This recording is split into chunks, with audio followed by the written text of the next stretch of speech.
What's up, everybody? Peter McKinnon here. Welcome back to yet another video, and today is a special video where we're gonna, Today's a special video because we are going to be discussing together how to film a conversation with yourself. And what do I mean by that? Hey, for example, are we gonna use just the one light? yeah, I figured is that enough? we just share the one Well, light. I'm just getting the fall Yeah, off. it should be fine. Just come a little bit closer there so that we can. There's only one mic. Good. Yeah, the magic This should be revealed. fun. Move along. Okay, we'll get back to it. We'll get back to it. That's what's happening today.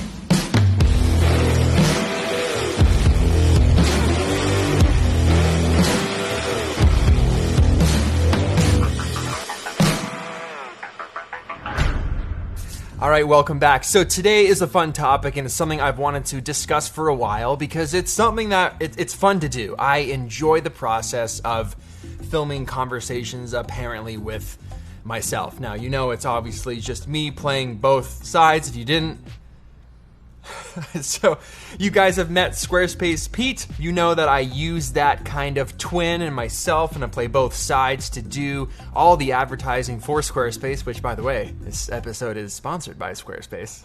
But I've also done it before in other little skits and things and videos in the past, and I figured since I've been doing it for a while, there's probably some tips that I can share with you if you ever wanted to do something similar or experiment around with basically filming two versions of yourself having a conversation at the same time for whatever reason. It's might be a handy skill to have at some point.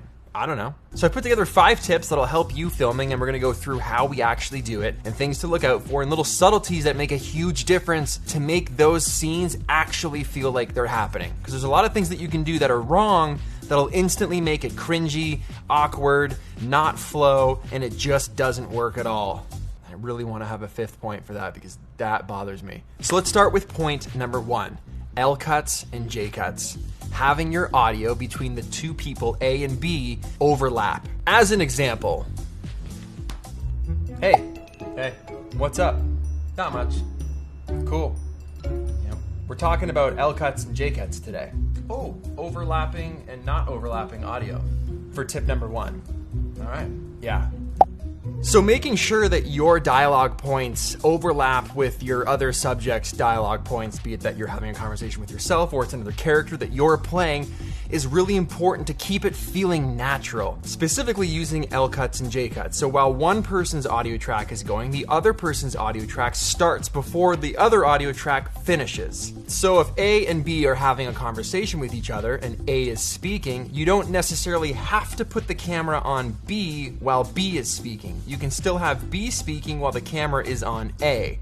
That's what makes the conversation flow. Now, if that's hard to make sense of, let me just give you a super fast demonstration. Let's do this again. Hey, what's up, man? What's going on, man? How's it going? You gonna hop out on the ski this weekend? Yeah, I hope to. Get some hours in? You're looking good. Thanks, man. I think so. Complexion, trying to just get them raised. Keep it up. Yeah, that's enough. Okay. Why? The hardest part of this video is putting this jacket on. Okay.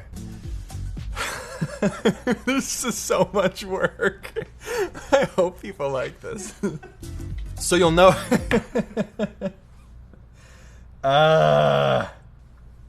So you'll notice with that example, the L cuts and J cuts, you're not always listening to the audio of the person that you're looking at on camera. You gonna hop out on the ski this weekend? Yeah, I hope to. Get some hours in? You're looking good. Thanks, man. I think so. Complexion, trying to just... The audio tracks are overlapping, one starting before the other's finished, and it makes that conversation more cohesive. It makes it feel more real. That's what sells it. So keep that in mind. That's point number 1. That was long and overdrawn, but it's probably one of the most important points to make this feel not cringy. Number 2 is sight lines. Now, when you're having this conversation with yourself or whatever character yourself is playing, you want to make sure that you're looking in the same spot where that character is going to be sitting when you're having that conversation. If I'm looking at a character that's seemingly sitting right here, I want to be looking where I think that person is going to be sitting. I don't want to be looking like this and having a conversation like this while the person on this side is having a conversation looking this way. So if I'm looking this way, and I'm looking this way, it's clear that these are two different cuts that are they're not meshing with each other. You want to be looking in the direction where that person's going to be sitting for a conversation. Simple as that. So tip number 3 is to have basically 3 angles of the conversation. You want to have a wide, then you want to have a close-up on subject A and a close-up on subject B or whatever. That way you have something to cut to if you make a mistake in the wide. Because this conversation isn't happening at the same time, you have to kind of finagle it together to make it feel like it's happening at the same time, like it makes sense. And that's hard to do if you didn't remember what you said, then you're filming the other half and you forgot and you've only got these 2 angles. It's hard to finagle it. It's hard to massage it into something that actually works. So you can use the punch in of A to cover mistakes from B. You can move across to a reaction from this camera to this camera to this camera while this person's speaking and this person's speaking. It really helps make it feel cohesive. Now, if you're shooting in 4K, you don't need to have those extra angles because you've got that extra resolution. You can just crop in to one side or the other, and those act as extra camera angles. That's obviously one of the biggest benefits when you're shooting in higher resolution cameras. Those angles are helping cover mistakes and make the conversation feel more like it's actually happening. Point number 4 is filming filler shots and dummy shots to use for mistakes or just to help you fill in the gaps. Sometimes when you're on set or you're filming with a crew or someone's mic'd or you have a mic going, you'll get something called room tone. It's 30 seconds of just whatever the room sounds like. So if someone makes a mistake in their lines or you want to cover something up, you have the same tone of the room, you have 30 seconds of that clean. Now, we do the same thing when we're filming these conversations with both A character and B character, so we can cut those in case the conversation doesn't make sense when you filmed it from both sides, or if you need a pause or you need something to fix it, you've got those dummy filler shots, kind of like your room tone. So as an example, I would film maybe just a couple seconds of something like this. Okay. Yeah.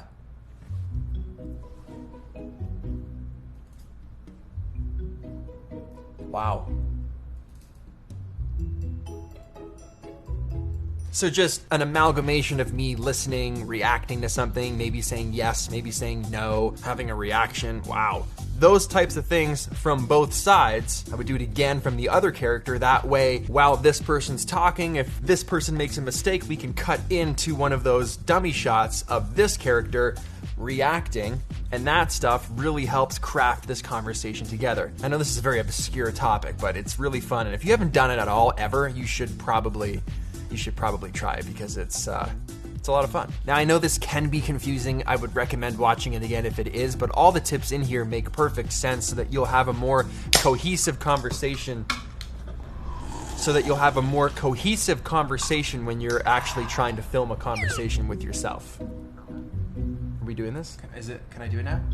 Well, you've already, it's... Oh, you can hear that? You're slurping away on that. You may as well. I didn't think you could hear that. Yeah, it's loud. Yeah, can you hear it? Dude, you gotta wait for his cue. We've never waited for a cue. Can I do it now? Yeah, just do it. Do I sit beside? Or? Just do it. I'll wait. Just from here? Go for it. Okay. Hey, this video is brought to you by Squarespace. Does anyone at this point not know what Squarespace is? Who doesn't know? It's the only place you should ever go for a website. Okay, it's an all-in-one platform. Everything you could possibly ever need for a website is done in one place. Domains, customer service, templates, change up the look of stores, sell things, portfolio. You could literally do all of it. You need a place online. It's your online home. It's your business card to the digital realm. Ooh, write that down. That was good. Squarespace.com/McKinnon at checkout saves you 10%. Okay. Yeah, we got it. We're good. Okay. No, that was a good read. I'm going. Links are in the description. Okay. Squarespace.com. Thank you. Below. Nice shirt, too. It's interesting. Summer edition. All right, moving on to point number 5. Point number 5, and arguably the most important point. Now, this is how you're actually going to have a conversation with yourself and have it line up. When I first started, I was trying to figure out how I would do this. So what I would actually do is have a one-sided conversation where I obviously would just keep in mind what I wanted the conversation to sound like. And as I was thinking about it, I would just deliver one side. So let's just say I was going to have an argument with someone about eating a bag of chips. You ate the whole bag. No, I didn't even... No, wait. I bought like a full box. You just went... No, can I finish? I bought a full box. You ate... I didn't even get like one bag, dude. And I'm fine if you eat all of them. Just like save me one or maybe just buy a box yourself. Now, I would remember that one half, and when I filmed the other side of it, I would try to remember what that first half was, and it was really difficult. Because I'd be like, okay, I was talking about him eating a bag of chips. Then I would try to reenact it by remembering what the first conversation was, and it was hard to do. You'd think, no, I was hungry. I didn't eat them all. I know. Okay. I didn't eat the whole box. Like 9 bags. Maybe, and you... Okay. I would buy a box, but you're always buying them. So I'm trying to react to the first version of the conversation. That's hard. Now, doing this for the past 2 years with Squarespace Pete and other things, I've been able to basically develop that skill where I can remember the first half of the conversation and react to that by having another half of the conversation, which is hard. But when I first started, I couldn't do it. So what I would do is I'd film the first half of that conversation on camera. I'd export it, open up the video file, connect my AirPods, and I would put one side of an AirPod in, and I would turn this way so you couldn't actually see the AirPod in. And at the time I had long hair too, so I didn't even have to worry about which way I was gonna turn. And then I would play the video on my laptop, and I would hear that video saying, you ate the whole bag of chips. And then I would respond in time. I didn't even know. And then I would hear the conversation in my ear. So it was super easy to follow along and have that timing make sense. Now, as things progressed, it just became more of a hassle to do it this way, and I just learned to remember it. Now, it doesn't always flow perfectly, which is why we revert to the other points by having dummy clips and filler clips and having different shots and different angles to cut to make up for that not being absolutely perfect. So that's why the 5th point is the most important point of this entire series, because it's arguably the hardest thing. It's the hardest thing to actually get a handle of. It's gonna take some time. Why are you not wearing a shirt? All right, guys, so that is 5 points. We'll do one bonus tip, which is it's easy to wear different outfits. If you're wearing a different outfit for character A and character B, it's very easy for your audience to differentiate what's happening. There's a conversation happening, you're playing a character, etc. If you're having a conversation with yourself in the same outfit, it's a little more confusing. I guess it depends on the dialogue, but I've often found that setting up a character that has a very different wardrobe on, like you saw today with Squarespace Pete, and the Hawaiian shirt and the glasses and the backwards hat, I even had a different watch on, took the rings off. All those things help make it make more sense. I've also gone as far as to develop a personality for this separate character. Squarespace Pete at this point could have his own channel.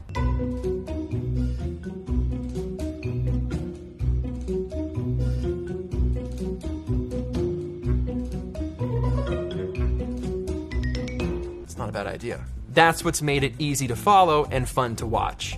So, those are my 6 obscure tips on how to film a conversation with yourself. Someone out there will find this useful. If not, I hope you at least found it entertaining, but that is how I do it. Try it, you'll have fun with it. I know you will, and thank you for your time. That was very formal. That's it for me, guys. Hit the like button if you like this video. Smash it. If that's something that you're into, 2020 style. Subscribe if you aren't already, and I will see you guys in the next video. How does Jared pull into it? See ya.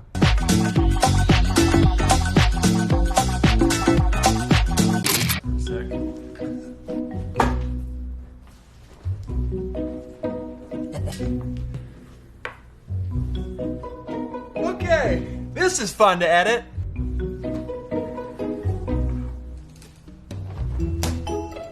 This isn't even mine.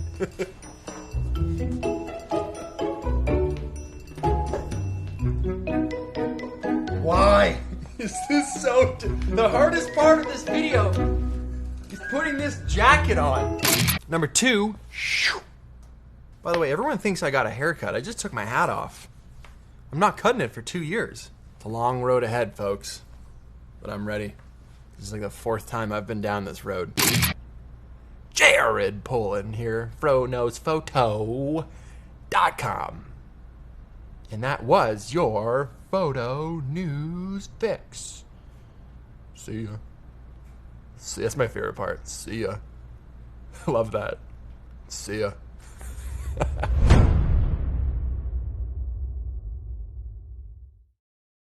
抖音、